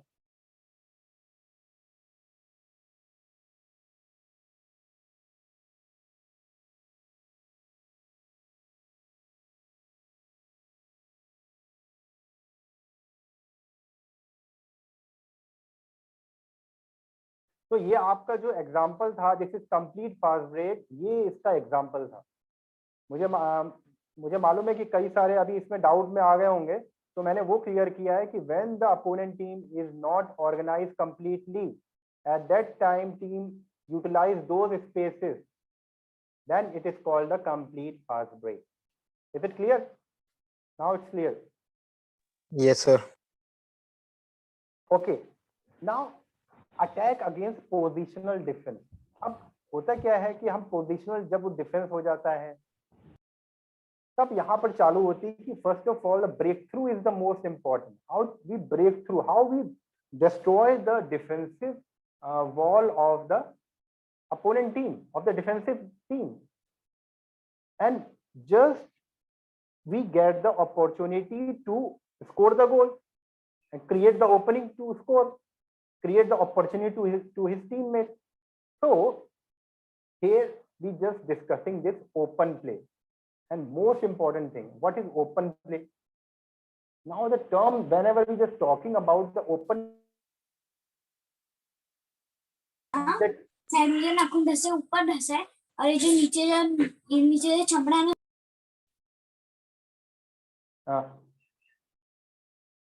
am I audible? Yes, sir. Okay, now what is open play? Open play is basically a creativity of the players, of the team. ये एक मतलब सेट प्ले से बाहर की चीज की बात हो रही है, हम जो करते हैं उससे अलग प्ले कर रहे हैं, सेट प्ले से अलग है ओपन प्ले, यानी क्रिएटिविटी होनी चाहिए प्लेयर्स में। अभी मैंने आपको एग्जांपल दिखाया था, वो सारे 3-4 एग्जांपल्स थे, और वो सारे एग्जांपल सारे क्रिएटिविटी के एग्जांपल्स थे। फिर क्या होता है? Freedom of play. क्या वो सही में फ्रीली खेल रहे हैं? हमारे प्लेयर्स फ्री खेलते हैं? अब देखिए, ज्यादातर प्लेयर्स को प्रेशर होता है कि भाई तुझे पास फेंकना है, तुझे ये करना है, तुझे ये करना है, उनके पास degree of freedom is very less. तो ओपन प्ले इसकी बात नहीं करता, ओपन प्ले जस्ट अपोजिट बात करता है, freedom of play, creativity of play. फिर क्या हो जाता है? क्या knowledge of basic rules is there? जब हमारे प्लेयर्स को है knowledge of basic rules, basic rules की नॉलेज है, whether they are applying the rules. अब ये बात आ जाती है, this is a famous saying, the team applies the more tactics and the winning chances of the team is high of those teams who breaks the rule, who breaks the rule. But how the team is allowed to break the rule? Now the question comes, कैसे भाई, कैसे आप rule break कर सकते हो? Within the rules you have to break the rule, that is called the break the rules. If you know the rule, then afterwards you can break the rule. So you're getting my point. अगर आपकी team को throw of का पता ही नहीं है, अगर आपकी team को मालूम ही नहीं है थ्रो ऑफ होता क्या है, तो सीधी सी बात है कि वो आप बीट करेंगे। और मैंने बहुत अप्लाई किया, up to 3-4 years continue dominate किया बाय अप्लाइंग थ्रो ऑफ। कुछ लोग अभी बैठे होंगे, वो जानते होंगे कि थ्रो ऑफ हम लोग कितना तेज करते थे, क्योंकि जब तक बहुत सारी टीम ने अडॉप्ट नहीं किया था, और एक ऑलरेडी एक मैच भी हम लोग हारे due to this throw off, क्योंकि हमारी टीम थ्रो ऑफ जैसे ही आया था, we apply this throw off. तो क्या वो रूल्स को जानते हैं? क्या वो अप्लाई करते हैं? क्या अभी मैक्सिमम टीम, सारी टीम्स अभी थ्रो ऑफ करने लगी हैं, सारी टीम्स थ्रो ऑफ यूज कर रही हैं। जो फास्ट थ्रो ऑफ होता है वो मैक्सिमम टीम यूज करने लगी हैं। पर क्या बिगिनिंग में जिन टीमों ने यूज किया था, सबसे ज्यादा एडवांटेज उनको हुआ था, तो उन्होंने रूल्स को अप्लाई कैसे किया? तो क्या बेसिक रूल्स की उनको है? This is comes under open play. तो ओपन प्ले छोटा सा 2 वर्ड का है, पर it tells lot of story. क्या हमारे टीम्स में एक्शन ऑफ प्ले का कोऑपरेशन है? There is cooperation between the players for doing the action. Again the story start, भाई वो स्कोर ज्यादा कर लेगा तो that player become match of the man of the match of the competition. That player gets the prize. That player gets the selection. That player gets the name, fame, prize, money, everything. अब यहाँ problem आ जाती है थोड़ा सा selfishness के लिए बात है. तो first of all the theory start, the philosophy of open play is no selfish play, cooperation must be there. अब इसमें और क्या इंपॉर्टेंट फैक्टर आ जाता है, the flexibility plays a wider role and the versatile play की बात होती है. Versatile, it must be versatile and flexible. क्या हमारा वो फ्लेक्सिबल है, क्या वर्सटाइल है? तब ये बात हम लोग को, तब ये ओपन प्ले की बात होती है. तो आप अगर ओपन प्ले को अब हम देखते हैं तो बड़ा इंटरेस्टिंग सी एक थ्योरी निकल के आती है. आप देखिए कि क्या करना इंपॉर्टेंट है, क्या which one is better according to this diagram. This tells each and every, if you able to understand, आपको ओपन प्ले क्लियर हो गया ना, then we can compare with the set play based on the game principles and action and rules, based on pre-trained collective maneuvers or create an opening. अब भाई maximum क्या होता है, हमारे प्लेयर्स को क्रिएटिव होना चाहिए. जब हम जिससे बात क्या बोल रहे थे, क्रिएटिविटी, प्रिंसिपल ऑफ क्रिएटिविटी. जब तक हमारे बच्चे क्रिएटिव नहीं होंगे, उनको फ्रीडम नहीं होगा, तो वो इस तरह से ओपन प्ले नहीं खेल सकते. वो प्री ट्रेन मूवमेंट करते रहेंगे, वो पहले जैसा गेम खेलते रहेंगे, वो सारी चीजें. अब उससे नेक्स्ट क्या होता है, triggering game play, initiative, creativity and intelligence. अब उनको बताने की जरूरत नहीं पड़ेगी when to pass, where is the opening, what is temporal, what is spatial. उनको पहले से पता है सारी चीजें, because they develop the intelligence level. Now they can what happen. अब यहाँ पर क्या हो रहा होता है सेट प्ले में, mechanise game play solution, inhibit decision making skills. भाई वही चल रहा है. भाई स्टार्ट करो वहां से, 7 से स्टार्ट करो and start rotation the ball and वो उधर से मिलेगा. So there is no creativity in the game altogether in the set play. अब यहाँ पर होता है क्या है, self regulate choices and action. वो खुद के कर सकते हैं. और आप मैक्सिमम, अगर आप अभी इस कॉन्सेप्ट को देख के, अगर आपने ये कॉन्सेप्ट क्लियर हो गया, आप इस कॉन्सेप्ट को देख के कोई आप इंटरनेशनल मैच देखिएगा, and then afterwards compare with the normal condition game जो ज्यादातर खेले जाते हैं डिफरेंट सिचुएशंस में. हमारे अपने में, मैं बता रहा हूँ, हमारी टीम भी, हम लोग भी ये ज्यादातर ये सेट प्ले को फॉलो करते हैं because we have a less time. और ये फैक्टर्स तभी काम करेंगे, हम लोग इस पर बात करेंगे, जब आपकी ट्रेनिंग अर्ली एज में, बिगिनिंग एज में, और डिसाइसिव फैक्टर्स पे और डिसीजन मेकिंग एबिलिटीज इंप्रूव होगी, तभी we can go for this open game. अब इसमें होता क्या है, more enjoyable, rewarding, funable, fun होता है, इंजॉय करते हैं, वेरिएबल एक्शंस होते हैं, प्रेशर नहीं होता है, क्योंकि उनको मालूम है डिफरेंट सिचुएशंस में कैसे खेलना है. प्रेशर नहीं तो मैच के पहले इतना प्लेयर्स प्रेशर में आ जाते हैं. तो इसके लिए सबसे बड़ी ये है. अब इसमें क्या होता है कि ज्यादातर एक्सटर्नल कंट्रोल होता है, कोच कंट्रोल कर रहा होता है इस गेम को.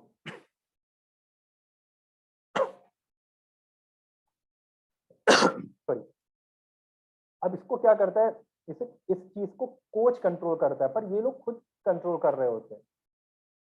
भाई कोच कहता है वहां पास फेंको, यहाँ पास फेंको, विंगर भाग गया, पीपी चला गया, पीपी को पास दो, देखो ओपन स्पेस क्रिएट हो रही है. ये हो रहा होता है सेट प्ले में, पूरा यहाँ पर रोल होता है. पर यहाँ पर कौन रेगुलेट कर रहा था, प्लेयर्स इटसेल्फ, दे आर, और they are enjoying more monotonous, यानी बोर्डम इज मोर, एक जैसा गेम हो रहा होता है. एंड प्रेडिक्टेबल गेम प्रेडिक्टेबल होता है. तो इसीलिए क्या होता है, most of the time what happen, आप इंटरसेप्शन ऑफ पासेस इज मोर.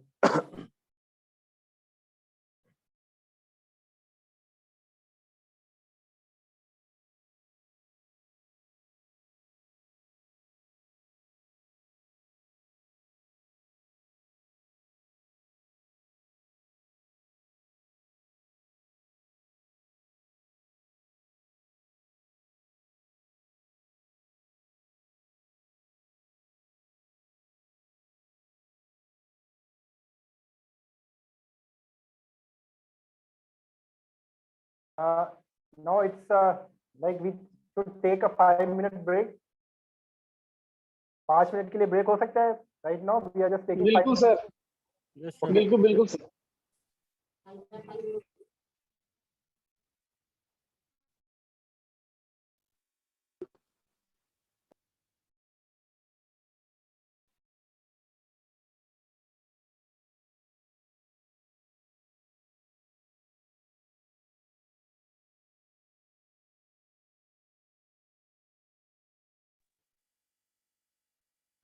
सरफराज भाई कहाँ हैं?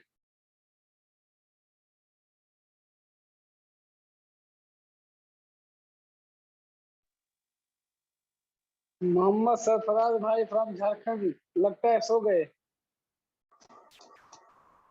अरे सर फोटो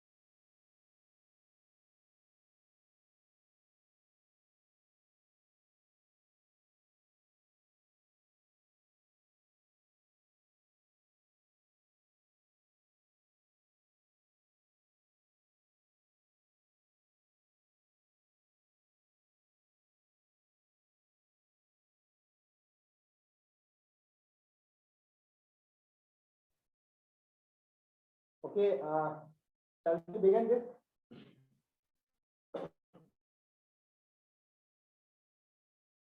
क्या हम लोग शुरू करें? Shall we begin? Yes sir. Okay.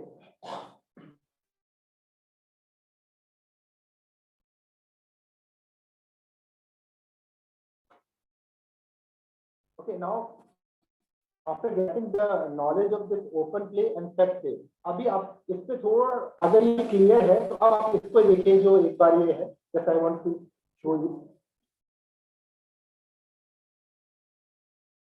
अब इसको देखिए इसमें कितना कोच का इन्वॉल्वमेंट है जब ये प्ले कर रहे हैं। पूरा स्टोरी यहाँ से हो रही है। अब ये सारे जो भी एक्शन होंगे देखिए, इनको सबकी पोजीशन देखिए, सबकी रनिंग देखिए। विंगर अपनी रनिंग पोजीशन ले रहे हैं। विंगर देखिए, विंगर कहाँ जा रहा है, बॉल अभी कहाँ है देखिए, पर कंक्लूड कौन कर रहा है? Who's the constructive player? Constructive player here देखिए चेंज हो रहा है। देखिए ड्यूटी देखिए, winger just take the position. Wingers ने ये ओपन प्ले या degree of freedom is more. अपनी पोजीशन सबको मालूम है। देखिए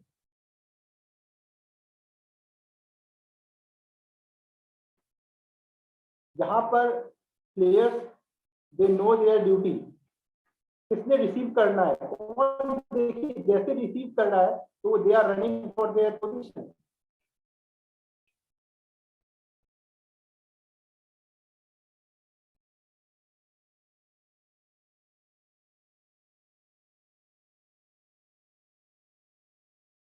ये देखिए, these are the example of open play। आप ओपन प्ले में कैसे यूटिलाइज कर सकते हैं, ये सारे उसके एग्जांपल्स हैं।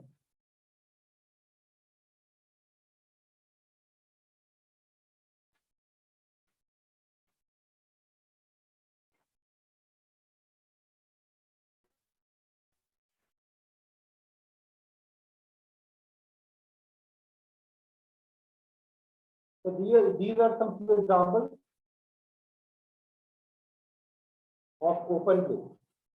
अगर तो हमें इस पर अपने स्टूडेंट्स पर, अपने बच्चों पर इस पर ज्यादा रिलाय करना है, क्रिएटिविटी पर ज्यादा काम करना है, फ्लेक्सिबिलिटी पर ज्यादा काम करना है, वर्सेटाइल बनाना है। यानी ओवरऑल उनका जो बेसिक प्ले होगा वो ओवरऑल होना चाहिए हर पोजीशन के साथ। कोऑपरेशन डेवलपमेंट करना है, knowledge of rules is very important. तो ये सारी चीजों के बाद ही then we can go for the open play. और जितना अर्ली स्टेज में लर्निंग स्टार्ट होगी that plays a vital role. Now new trend, अभी देखिए बड़ा इंटरेस्टिंग सा ये बड़ा ये है, ये सबको यूज करना चाहिए in training now a days. New trend in attack. ये बहुत इंपॉर्टेंट है। अब तभी आप नए कर सकते हैं when you are having a range of techniques, when you are having a lot of like weapons in your arsenal, आपके पास बहुत सारे हथियार हैं, तभी तो आप ये कर सकते हैं। आप डिफरेंट टेक्निक्स होंगे आपके पास, then you can apply those techniques in the game, आप गेम में अप्लाई कर पाएंगे। और फिर क्या होगा, अगर आपके पास सिंपल एक दो टेक्निक है, आप प्लेयर जंप शूट हाई जानते हैं, प्रॉब्लम क्या होती है जंप शूट हाई के बाद क्या होता है, उनके पास स्टैंडिंग शॉट्स नहीं होती, जिसे बोलते हैं SSB, SSW, ये सब नहीं होते, तो उनके पास लिमिटेड आर्सेनल होने के कारण गोलकीपर कैन इजीली प्रोटेक्ट। तो यहाँ पर range of technique is most important, ज्यादा से ज्यादा टेक्निक उनको आनी चाहिए, almost all, and then the fast execution, how they execute those technique, that is most important. उनका क्विक एग्जीक्यूशन करते हैं कि नहीं करते हैं, that comes under the skill part, that is called a fast execution, that is called automatization of the action, that comes the that we call the skill।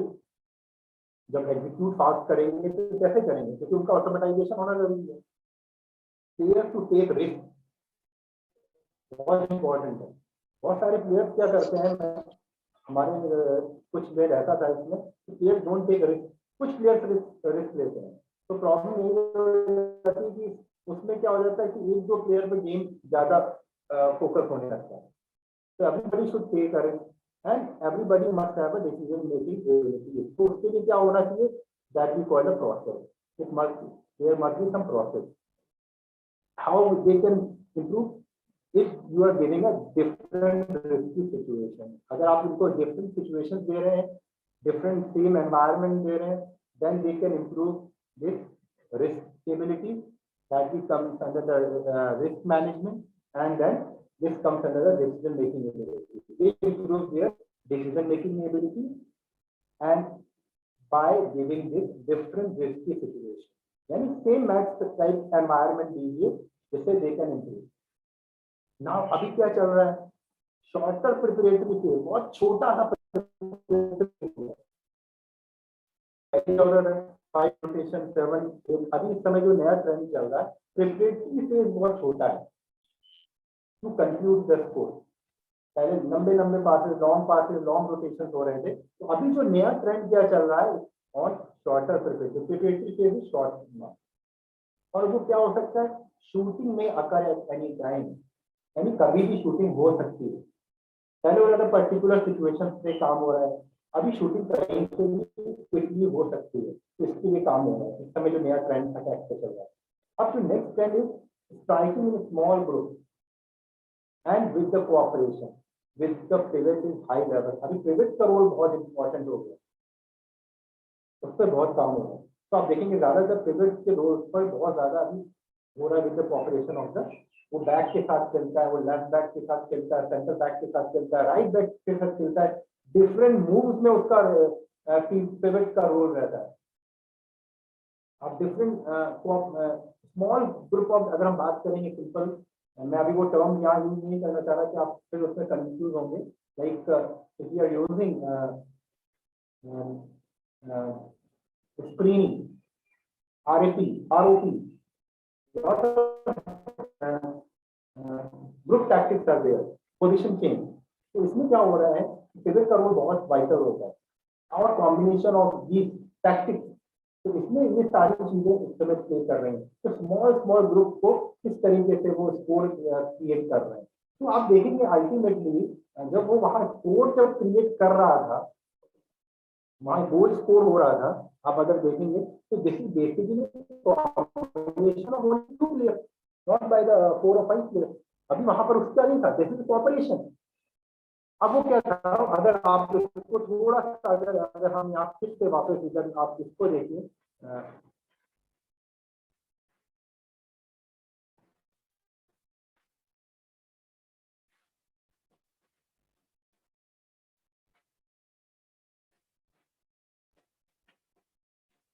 ये वाला आप देखिएगा, बेसिकली विंग फिनिश करेगा, और देखिए ग्रुप में कैसे passes हो रहा है, ग्रुप का किसका रोल था, this is now question for you.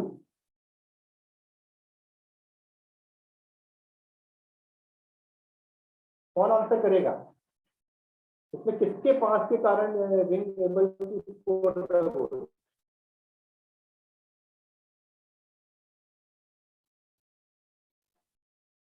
Who will give the answer? Sir please एक बार वीडियो रिपीट करेंगे?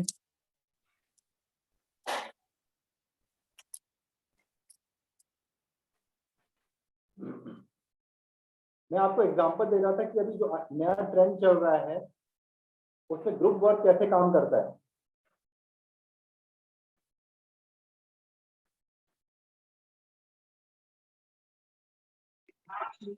ये जो फर्स्ट अटैक हुआ था इसमें किसका रोल ज्यादा था? सेंटर बैक का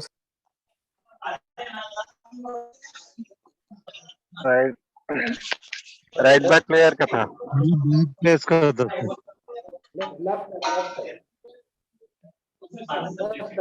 हाँ, लेफ्ट बैक ने आरोपी परफॉर्म किया था सर। हाँ, अगर आप यहाँ पर इसको पूरा देखेंगे तो आपको देखने को मिलेगा जो most vital role of the conclusion of the goal is of जो प्लेयर है उसने पास दिया है विंगर को। ये देखिए जो 4 का पास था,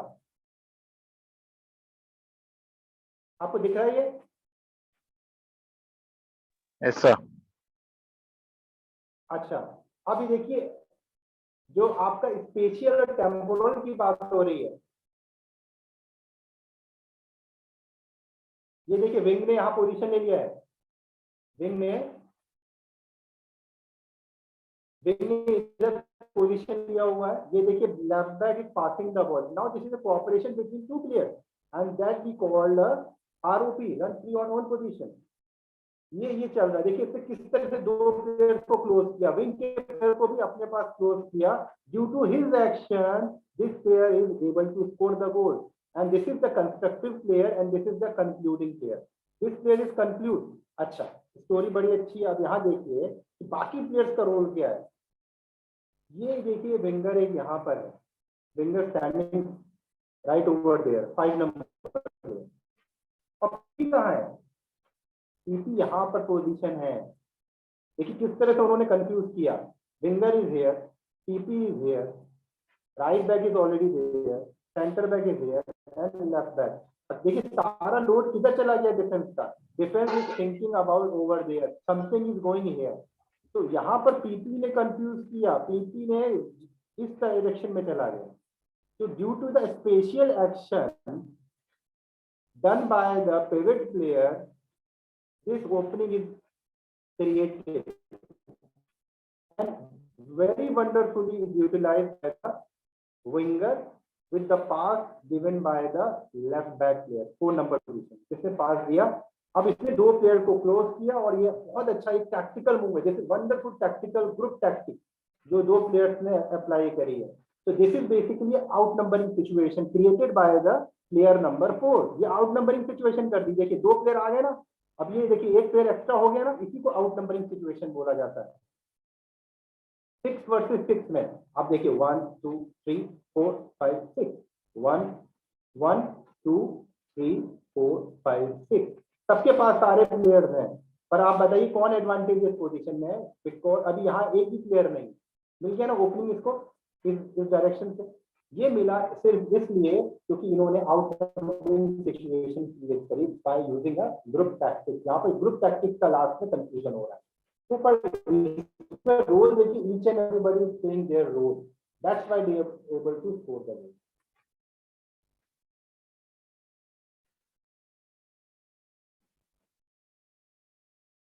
तो ये बेसिकली अभी ये प्रेजेंट ट्रेंड में है, इस पर ये चल रहा है। नाउ हम कभी भी जब टीचिंग की बात कर रहे होते हैं, हम अगर टीचिंग में अगर हमें ये करना है तो हम किस तरीके से ये देखेंगे कि building up play tactical structure बनाना चाहिए। You must consider this thing. तो टीचिंग बेसिक बिल्डिंग, अभी हम किस तरह से ग्रुप टैक्टिक्स हम इन्वॉल्व कर सकते हैं अपने गेम में, हाउ वी कैन डू। तो सबसे इम्पोर्टेंट अगर आप देखिए सारे एस्पेक्ट में, तो हमारे जो प्लेयर्स को आना चाहिए, that is we called breaking up how we break up the things. अब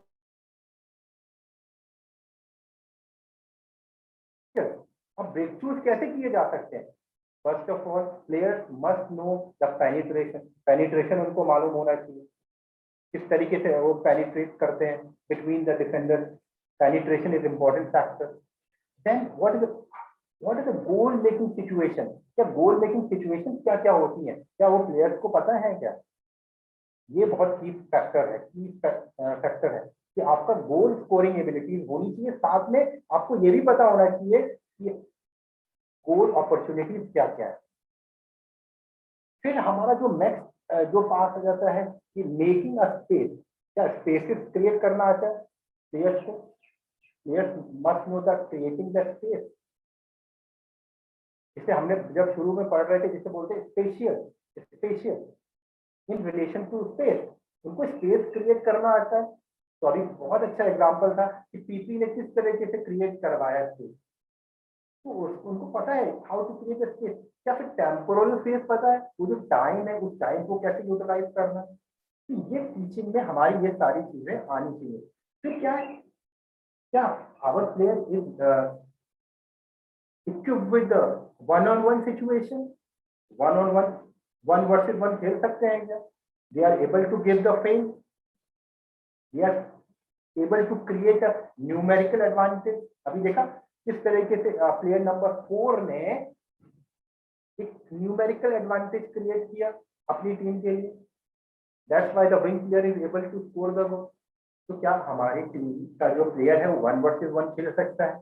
1 वर्सेस 1 खेलेगा तभी वो न्यूमेरिकल एडवांटेज क्रिएट करेगा। क्या उसकी जो अटैकिंग एबिलिटीज है वो कंटिन्यूटी में रहती है, कंसिस्टेंसी है? अगर हम देखें क्या वो कंसिस्टेंसी वो काम कर रहा है कि नहीं कर रहा, कंसिस्टेंसी है तो उसके ऊपर काम करना है, कंसिस्टेंसी के ऊपर वर्क करना चाहिए। क्या उसकी एक्यूरेसी बहुत अच्छी है? Accuracy most important. देखिए बिना एक्यूरेसी के कुछ भी नहीं होता। Accuracy in throwing, accuracy in passing is most important. आपका पास एक्यूरेट नहीं है तो भी प्रॉब्लम होगी, तो पास मस्ट बी एक्यूरेट। तो क्या वो ट्रेन है उन चीजों के लिए?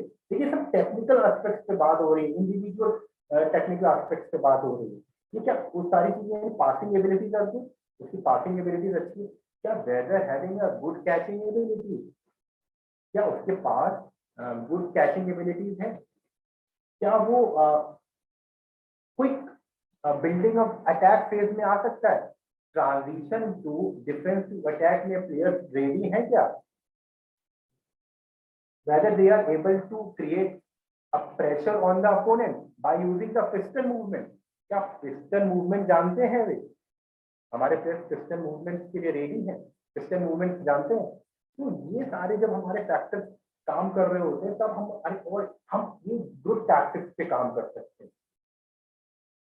Whether they know narrow playing or depth playing or width playing, वो नैरो में खेल सकते हैं, विड्थ में साइड लाइन पे जाके खेल सकते हैं, लास्ट एंगल में जाके खेल सकते हैं। कई सारे विंगर्स होते हैं एंड लाइन पोजीशन पर जाने से उनको घबराहट होती है, they don't want to go, वो डायरेक्टली इधर से जाने की, साइड लाइन से जाने की, junction from the 9 metre line के पास से कोशिश करते हैं। Whether they know their positional area, basic position पता है उनको कि मेरी पोजीशन क्या है, मेरी ड्यूटीज क्या है, मेरा रोल क्या है। ये जब सारे फैक्टर्स मिलते हैं then we are able to teach the group tactics. हम ग्रुप टैक्टिक्स और टीम टैक्टिक्स पे काम कर सकते हैं।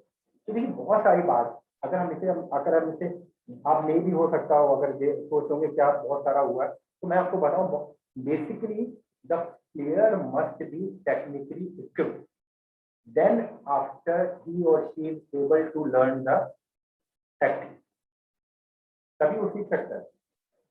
जब तक वो टेक्निक उसकी इंप्रूव नहीं होगी, इंडिविजुअल टेक्निक इंप्रूव नहीं होगी, with ball and without ball, all the techniques come under the with ball and without ball. ये आपके लास्ट सेशन में हो चुका है, with ball and without ball क्या क्या रोल होते हैं प्लेयर्स के। जब तक वो इक्विप्ड नहीं होंगे, उसकी बेसिक पोजीशन उसे पता है कि नहीं पता, रेडी टू रिसीव पता है कि नहीं पता, रेडी टू रन पता है कि नहीं पता, स्क्रीनिंग पता है, पोजीशन चेंज, ये सारे जब तक उसको फैक्टर्स पता होंगे तभी दैट ही और she can able to perform the group practice. Now here is some example. अब ये बिल्कुल जो बिगिन नोवाइस है, बिल्कुल शुरुआत में आया है, नया प्लेयर है, बिल्कुल नए प्लेयर के लिए। तो start with 3 versus 2, wonderful. 3 attacker रखिए और 2 डिफेंडर रखिए, गोलकीपर यूज कर सकते हैं, 4+3 कर सकते हैं, थोड़ा इजी कर दीजिए कंडीशन। तो यहाँ आप देख रहे हैं कि 4 अटैकर हैं और 3 डिफेंडर्स हैं। इजियर कंडीशन में नोवाइस को खेलने के बिल्कुल जो आपके न्यू कमर्स हैं, नोवाइस है बेसिकली न्यू कमर, बिगनर, तो थोड़े से कंडीशन हो चुके हैं in environment, they know the game little bit. So then you can improve this 4 versus 4, 5 versus 5, 3 versus 3, 2 versus 2. That can be just start with the training team tactics. Now for intermediate players, 5 versus 5, 6 versus 6, zone pressuring defense. अब हम यहाँ पे थोड़ा सा zone pressuring technique अब देखें, यहाँ पे 2 प्लेयर्स अटैक कर डिफेंस कर रहे हैं डिफरेंट जोन में, तो डिफेंस का मोड चेंज कर सकते हैं। आप डिफरेंट जोन भी डिवाइड कर सकते हैं, like sometime you can divide for only for इस तरीके से भी आप यू कैन डिफरेंट, ये डिफिकल्ट सिचुएशन क्रिएट कर सकते हैं। तो ये भी एक पैटर्न होता है फॉर द इंटरमीडिएट प्लेयर। आप डिफरेंट एक जोन मार्क कर दीजिए, उस कंडीशन में वो खेल सकते हैं mid side. For advance player अब इसमें 6 वर्सेस 6, 7 वर्सेस 7 इन कंडीशन में कर सकते हैं। हम इसमें डिफरेंट जोन में ट्रेनिंग दे सकते हैं, like for the wingers, for the back players, for the centre back, like that we can divide our zone according to the level of the player or according to demand of the game. हमारा जो demand है उसके according we can go for. तो इस condition में we can give the teaching training to our team of tactics, team tactics को हम इस तरह से ट्रेन कर सकते हैं। अब इसमें कुछ ऐसे इम्पोर्टेंट एस्पेक्ट आते हैं जो बहुत रोल प्ले कर रहे होते हैं। Different type of defence create distinctive game form. अब क्या होता है कि भाई आपके अकॉर्डिंग टू डिफेंस नहीं काम करेगा ना, क्वेश्चन तो यहाँ आ जाता है। भाई आपने तैयारी करी, बहुत अच्छी है बात है, पर जरूरी नहीं है कि डिफेंसिव प्लेयर का जो बिहेवियर हो आपके जैसे होगा। Defensive behaviour is changing, keep on changing, वो चेंज होता रहेगा। अब क्या उसके अकॉर्डिंग आपने तैयार किया है, वो कहाँ से स्टार्ट होगा? At the level of grassroot level. Grassroot level पर ये चालू हो जाना चाहिए। Ultimately player have to play against the different types of defence and the behaviour of the defender is totally different, so they must know the defensive behavior of the defender also. अब इसमें क्या होता है कि जब हम finally अगर बात कर रहे होते हैं तो play from the back against full court. अब हमें इसमें डिफरेंट सिचुएशन में दिया play from the back against the full. तो इसमें कुछ ऐसी है कि हम बैक अगेंस्ट फुल कोर्ट हम इनमें खेल सकते हैं। अटैकिंग ओपन जोन डिफेंस कर सकते हैं। अटैकिंग अगेंस्ट मोर कॉम्पैक्ट, यानी सिचुएशन हम चेंज करेंगे। How we can develop this thing? 2 and 3 line defence के अगेंस्ट में कैसे खेलेंगे? लाइक अगर some team is using 3-3 defence, 3-3 defence हो रहा है, और maybe advance offensive defensive system 3-2-1 कोई खेल रहा है, 3-2-1 अप्लाई करता है, तो इसको बेसिकली 3 लाइन डिफेंस बोला जाता है। 3-2-1 डिफेंस होता है। तो इसमें अगर कोई खेल रहा है तो उस कंडीशन में आपके प्लेयर्स कैसे खेलेंगे? तो इन डिफरेंट सिचुएशंस में आप कैसे करेंगे? यानी फुल कोर्ट में प्रेशर है तब आप कैसे खेलेंगे? ओपन जोन डिफेंस हो रहा है, खुला हुआ 6-0 है, उस समय 5-1 की सिचुएशन में आप कैसे खेलेंगे? कॉम्पैक्ट डिफेंस हो रहा है तब कैसे खेलेंगे? 2-4 है, 4-2 है, 3-3 है, उसमें आप कैसे आप अटैक करेंगे? 3 लाइन 2 लाइन हो रहा है, 4-2 डिफेंस हो रहा है, 3-2-1 हो रहा है, उस कंडीशन में आपकी टीम कैसे खेलेगी? तभी वो खेल सकते हैं when we are getting the appropriate level of practice. Now, what is pedagogical perspective? अब pedagogical क्या होता है? Pedagogical is basically a art of teaching. आप किस तरीके से उनको सिखाते हैं। तो हम इसमें बात करते हैं there is basically a basic offensive principle. कुछ ऑफेंसिव प्रिंसिपल्स यूज करते हैं। तो number 1 is balance attack. The attack must be balance width as well as depth, यानी दोनों साइड में खेलना आना चाहिए। विड्थ में भी खेल रहे हैं, डेप्थ में भी खेल रहे हैं। समटाइम्स व्हाट हैपन, वो हमारे बच्चे जाते ही क्विक जाके अटैक कर देते हैं, बॉल शो कर देते हैं क्विकली, वो बैलेंस अटैक नहीं है। Use of team work to get free, जब टीम वर्क यूज कर रहे हैं, जैसे गिव एंड गो कर रहे हैं, whether they are applying give and go. अभी आपने देखा था, मैंने आपको कुछ एग्जांपल दिखाए थे, गिव एंड गो, उन्होंने पास दिया, then they get the position and then they again receive the ball. तो वो उसमें करते हैं, उनका टीम वर्क कैसा है, कोऑपरेशन कैसा है, कोऑर्डिनेशन कैसा है, how cooperation coordination work, it work only when the team having a team cohesion, उनमें team cohesion and they are working as a team, that comes under teamwork। यहाँ पर we आ जाता है, not I to we। फिर क्या without ball वो कैसे खेलते हैं, बहुत इंपॉर्टेंट है। बहुत सारे players doesn't know how to play without ball until and unless they get the ball। बहुत इंपॉर्टेंट बात है, कई सारे प्लेयर्स को नहीं पता है विदाउट बॉल भी कैसे खेला जाता है। तो ये प्लेयर्स को पता होना चाहिए, they must know how to play without ball. अभी जो मैंने बहुत सारे आपको एग्जांपल्स बताए थे, पोजीशनिंग ले रहे हैं, बेसिक पोजीशन ले रहे हैं। जैसे अभी एक छोटा सा एग्जांपल था, पीपी ने अपना कहाँ पर पोजीशन लिया था, तो जो अभी वीडियो आप देख रहे थे, पीपी ने किस तरह से अपोनेंट टीम को कंफ्यूज किया। उसके पास बॉल नहीं था, but they are playing equal game having like a ball, जैसे उसके पास बॉल है वो खेल रहे हैं। They are interconnected, they must be interconnected, their movement like that। तो उसमें यही बोले थे कि how to they penetrate the defender, how they take the position, how they play the 1 versus 1, the big ball में ये सारी चीजें आ जाती है, how they penetrate the defense। आप क्या थ्रेटनिंग एक्शन कर रहे हैं क्या, बॉल है पर they are passing the ball most of the time। Basically the beginners just do these things, they pass the ball without penetrate inside the defense wall and there is no pressure on the defensive wall, कुछ फर्क नहीं पड़ता, no out numbering situation is there। तो क्या हम वो चीज apply कर रहे हैं क्या, penetration is there, 1-on-1 action is done by the player, attacking player with the ball, क्या वो सारी चीजें कर रहे हैं। तो ये important factors होते हैं। तो we must condition and train our player according to these principle, that is basic principle। Balance attack, teamwork must be there, how to play without ball and how to play with ball, because there must be a threatening action done by the player who having a ball।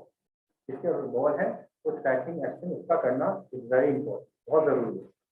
Now here some like ये यहाँ पर आप देखेंगे, ये group tactics का एक example है और किस तरीके से कर रहे हैं, अटैक फील्डिंग हो रही है। Is it visible to you? Yes sir। Yes, sir.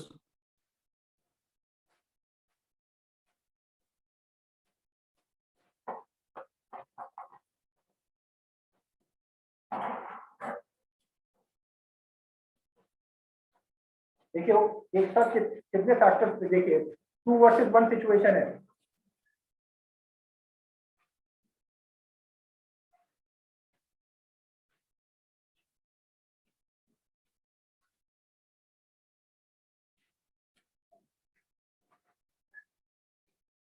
देखिए प्रेशर ट्रेनिंग स्टार्ट। अभी प्रेशर डिफेंस हो रहा था उनपे,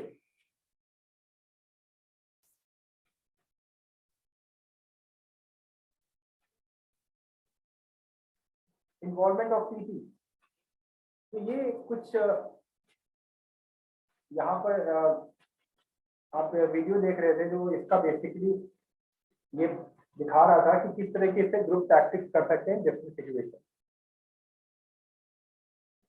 अब यहाँ पर एक कोऑपरेशन की बात है कि किस तरीके से how we penetrate in defence 3-2-1। ये देखिए ये अभी एक सिचुएशन है। देखिए मैं आपको, अगर जो लोग नहीं जानते 3-2-1 डिफेंस, मैं उनको बता देता हूँ। It is the most offensive defensive system in handball. ये हैंडबॉल में से 3 लाइन डिफेंस भी बोलते हैं। देखिए 1 लाइन, 2 लाइन एंड 3 लाइन। तो ये है 3 यहाँ पर रहेंगे, सर्कल डिफेंडर्स रहते हैं, and they two in the mid of the court, and this one player exactly in the near to the center line. So it is like a advanced offensive defense बोला जाता है. It creates in this, अगर आप देखेंगे तो ये कुछ इस तरीके से बनता है. ये बिल्कुल एक जैसे एक फाइटर प्लेन होता है लाइक दैट. तो यहाँ 3 प्लेयर हैं, 1 यहाँ और ये 2 प्लेयर यहाँ पोजीशन लेते हैं और 1 प्लेयर यहाँ पोजीशन लेते हैं. तो दिस इज 3-2-1. 3-2-1 को कैसे बीट कर रहा है विद देयर कॉम्बिनेशन, आप ये देखिए.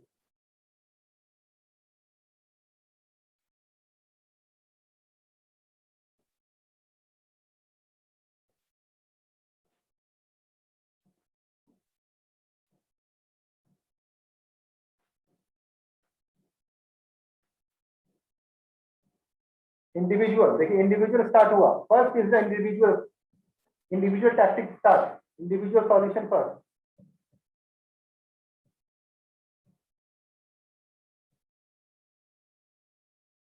सारे बैक स्टेप्स 9 मीटर पर है.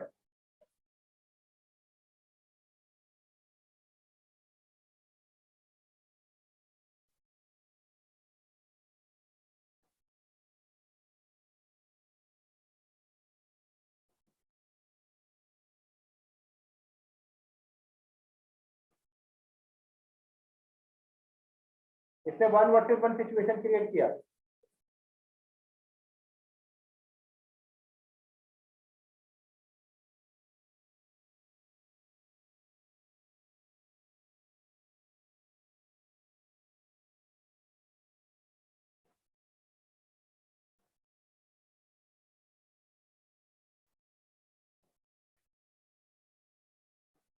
ये देखिए, अगर आप यहाँ देखिए किस तरीके से ये हो रहा है.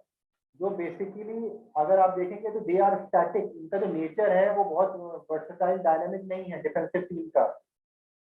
अब इन्होंने क्या किया, ये जो प्लेयर है इसने पास किया, ये प्लेयर पास करेगा, यानी he basically what he did a 1 versus 1. ये 1 वर्सेस 1 ये इसने किया था. यहाँ पर इसने 1 वर्सेस 1 सिचुएशन क्रिएट किया और यहाँ पीपी के पास 2 ऑप्शन यहाँ अप्लाई किया. या तो इस डायरेक्शन में जा सकता था या इस डायरेक्शन में, या ब्लॉक कर सकता था. और इसने इस डायरेक्शन में जाके ब्लॉक करके ही receive the wonderful pass and convert the goal. अब इसे आप पूरा मूवमेंट एक बार देखिए तो ये क्या था बेसिकली, आप individual tactics with the group tactics.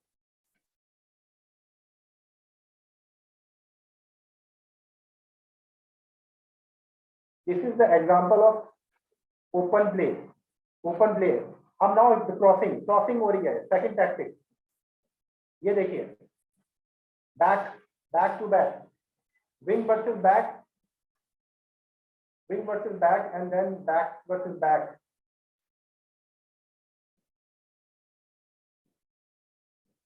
देखिए स्पेस कितनी बन रही है.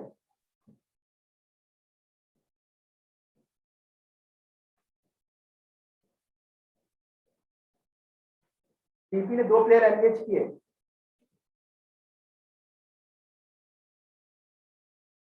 अभी इसको समझ में नहीं आ रहा है कि व्हाट टू डू. ये यहां से रन करना चालू किया.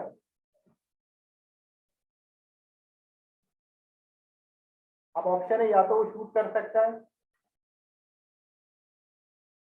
1 2 3.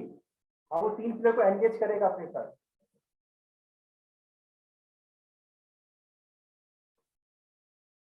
ये देखिए 3 प्लेयर को एंगेज कर लिया उसने. 1 2 3 एंड ही एंगेजेस 3 प्लेयर. अभी यहां से इसका कंक्लूजन आएगा.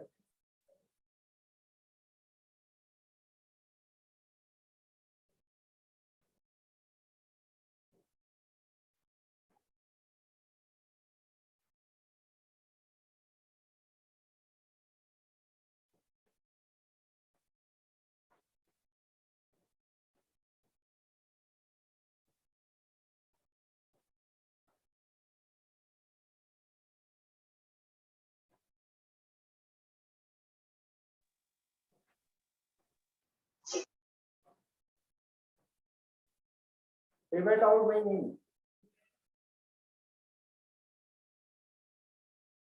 इसे रन फ्री बोलते हैं. आरओपी, रन फ्री और on position. another position RAP. This is RAP, run free on another position. Run free किया.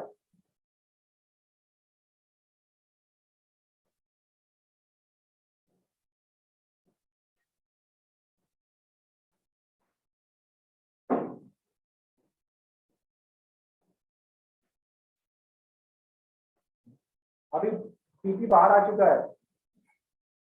देखिए विंगर अपनी पोजीशन ले रहा है.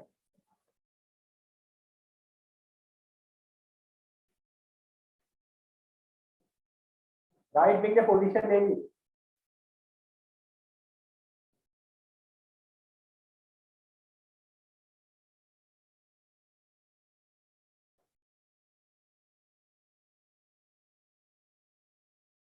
Pivot is here. ये देखिए पिवट एक्चुअली में ये है, ये नहीं है. और देखिए पिवट कैसे क्रिएट करेगा confusion. Without ball. This is the example of without ball. Now this player is empty.